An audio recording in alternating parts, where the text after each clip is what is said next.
Hello kids, today's video is about your first lesson of English grammar. Let's remember. So the lesson starts from the first question. It is complete the following sentence with the correct form of adjectives. In this you have 10 questions, 10 fill in the blanks जिनके last में आपको adjective दिया गया है bracket के अंदर और जो ब्लैंक्स है उसका सही फॉर्म आपको उन ब्लैंक्स में भरना है। जैसे कि फॉर एग्जांपल फर्स्ट में आ जाओ, this arithmetic sum is far dash then the last और now in bracket we have easy. Okay, तो we have to write the correct form और correct adjective form of the easy word in the bracket. So this arithmetic sum is far easy than the last. ये exact correct sentence नहीं लग रहा है तो हम और थोड़ा प्रोसेस करेंगे। This arithmetic sum is far easier than the last. So the correct adjective form क्या हुआ इसमें? easier. सेकेंड में ठीक उसी तरीके से the royal family of Great Britain is by far considered the dash family of the world. Respectable. Now इसमें blank में हम एक बार इसी वर्ड को एडजस्ट करने की कोशिश करेंगे। The royal family of great Britain is by far considered the respectable family of the. Now this doesn't fit properly, so we'll try again. So we will write now respected. The royal family of Great Britain is by far considered the respected family of the world. ठीक इसी तरीके से आपको बाकी के 10 भी करने हैं। जैसे कि आपको स्लाइड में दिख रहा है कि सब में आंसर्स भरे हुए हैं, तो उसको कोरिलेट करने की कोशिश करना और उस चीज़ को समझने की कोशिश करना। अब जैसे कि नेक्स्ट क्वेश्चन में आ जाओ, change the following sentence into passive form. अब आपको 5 सेंटेंसेस दिए गए हैं, इन सबको आपको पासिव फॉर्म में कन्वर्ट करना है। अब फर्स्ट ले लो, parents should also discipline the children as much as they love them. अब क्या कहा गया इसमें?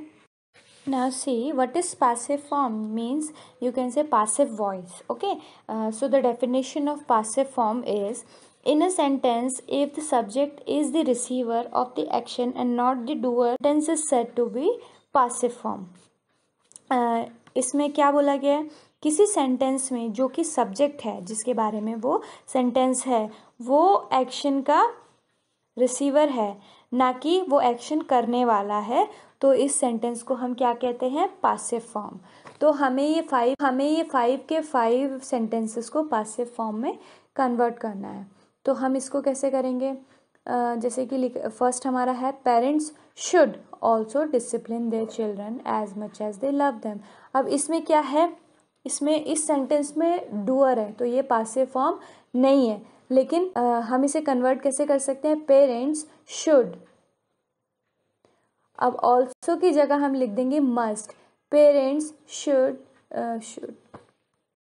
ऑल्सो की जगह नहीं, हम शुड की जगह कर देंगे और ऑल्सो को हम इसमें से कट कर देंगे क्योंकि मस्ट के साथ ऑल्सो नहीं आएगा। Parents must discipline the children as much as they love them. यहाँ पे हम बात कर रहे हैं सब्जेक्ट के बारे में, ना कि सब्जेक्ट वो चीज़ कर रहा है। ठीक इसी तरीके से सेकंड पे आ जाओ, Shakespeare road his sonnets in the form of a story sequence. अब हमें इसे पासिव फॉर्म में करना है। ये सेंटेंस इस तरीके से लिखेंगे हम दोबारा, the sonnets of Shakespeare were written in the form of a story sequence. अब इसमें हमने सब्जेक्ट हमारा चेंज हो गया, सब्जेक्ट हमारा सेम है, शेक्सपियर के सोनेट्स के बारे में हम कह रहे हैं, तो लेकिन हमने इस बोलने का तरीका बदल दिया, यानी कि इसको पासिव फॉर्म में कन्वर्ट कर दिया। इसी तरीके से आपको थर्ड, फोर्थ और फिफ्थ भी कंप्लीट करना है।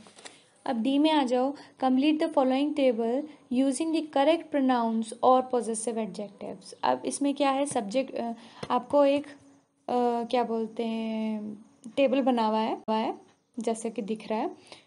फर्स्ट कॉलम में लिखे हुए हैं सब्जेक्ट प्रोनाउंस, सेकंड में लिखे हुए हैं ऑब्जेक्ट प्रोनाउंस, थर्ड में लिखे हुए हैं पॉजेसिव एडजेक्टिव्स और फोर्थ में लिखे हुए हैं पॉजेसिव प्रोनाउंस। अब जैसे कि फर्स्ट में आ जाओ, आई का ऑब्जेक्टिव प्रोनाउन हो गया मी, और फिर पॉजेसिव एडजेक्टिव हो गया माइन, और पॉजेसिव प्रोनाउन हो गया माय।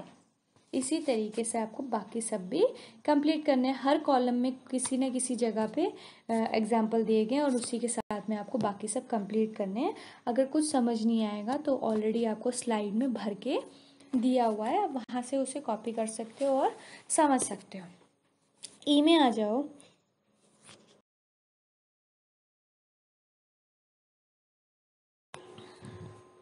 ई में हमें क्या दिया गया है? ई का क्वेश्चन है हमारा, identify the kind of sentences and right in the space of provided. अब हमें 5 सेंटेंस दिए गए और हमें इन 5 अलग अलग सेंटेंसेस के टाइप को आइडेंटिफाई करना है। अब सबसे पहली बात हो गई कि हमारे पास में सेंटेंस कितने टाइप के होते हैं। हमारे पास में टोटल 4 टाइप के होते हैं। पहला हमारा होता है डिक्लेरेटिव सेंटेंस, जिसमें कि हम कोई भी स्टेटमेंट देते हैं। सेकंड हमारा है इंटरोगेटिव सेंटेंस, जो कि जिस भी सेंटेंस के आगे क्वेश्चन मार्क लग जाता है वो हमारा इंटरोगेटिव सेंटेंस होता है। थर्ड में आ जाओ इम्पेरेटिव सेंटेंस, यानी कि जिसमें हम कमांड देते हैं, कोई रिक्वेस्ट करते हैं या फिर एडवाइस दी जाती है। ये हमारा कौन सा हो गया? इम्पेरेटिव सेंटेंस हो गया। फोर्थ में आ जाओ एक्सक्लेमेटिव सेंटेंस, किसी भी सेंटेंस के आगे जहाँ पे एक्सक्लेमेशन मार्क लगा होता है, यानी कि सिंपल लैंग्वेज में कहा जाए तो कोई भी स्ट्रॉन्ग फीलिंग जिस सेंटेंस में एक्सप्रेस की जाती है वो हमारे एक्सक्लेमेटरी सेंटेंस होते हैं। अब इसी तरीके से हमको इन 5 के सेंटेंसेस को पढ़ के इनके सेंटेंस के काइंड को आइडेंटिफाई करना है। अब फर्स्ट वाला मैं आपको बोल के बता देती हूँ, डोंट बी टार्डी प्लीज। अब क्योंकि यहाँ पे प्लीज आ गया, जैसा कि मैंने कहा था इम्पेरेटिव सेंटेंसेस में किसी भी टाइप की कमांड, किसी भी टाइप की रिक्वेस्ट या किसी भी टाइप की एडवाइस दी जाती है किसी भी सेंटेंस में, तो उसे हम इम्पेरेटिव सेंटेंस कहते हैं। तो इस तरीके से ये क्या हो गया, क्योंकि इसमें प्लीज है, इसमें रिक्वेस्ट की गई है, तो ये इम्पेरेटिव सेंटेंस हो गया। इसी तरीके से सेकंड ले लो, the English channel lies between England and France. ये क्या है? Full stop. में फुल स्टॉप आ गया, इसका मतलब ये क्या है? एक सेंटेंस है, एक डिक्लेरेशन है या किसी भी टाइप का स्टेटमेंट है, तो इसको हम क्या कहेंगे? Declarative sentence. इसी तरीके से थर्ड, फोर्थ और फिफ्थ भी आपको करना है। ये बहुत ईजी है, इसको थोड़ा सा समझने की जरूरत है, ठीक है।